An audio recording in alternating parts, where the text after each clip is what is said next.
I think why I was initially interested in the case is maybe being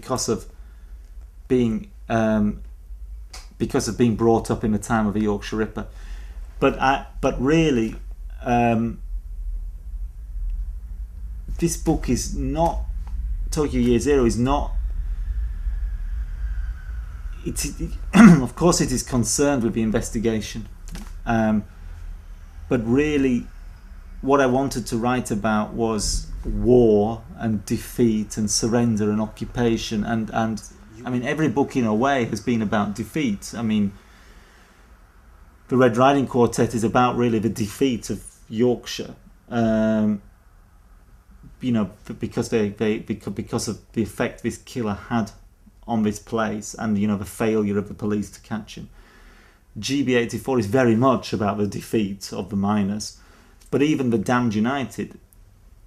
This manager Brian Clough was a very successful manager, but I chose the worst 44 days of his life. So, I think.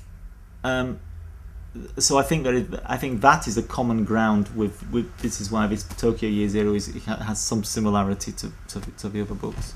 The next two books in the trilogy, again they use true crimes to talk about. They're in the period of the American occupation of Japan, and they use true crimes.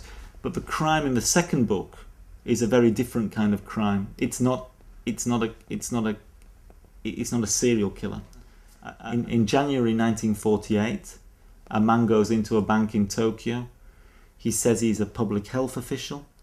He says there's been an outbreak of disease in the area, that the bank staff must drink this medicine. The bank staff drink the medicine and 12 of them die instantly. He takes very little money, and it's a shocking crime. Even now, every Japanese person knows about one, as many Japanese people know about this case. The police arrested a man called Hirasawa. He was convicted of the crimes. He was sentenced to die, but he never was executed. He lived the rest of his life, he lived on death row. So he holds the world record for being on death row the longest, and he died of natural causes. There's a great debate in Japan about whether this man Hirasawa did this crime or whether he didn't do this crime. So it's a kind of completely it's not a killer and a rapist. It's a different kind of crime and a different kind of book.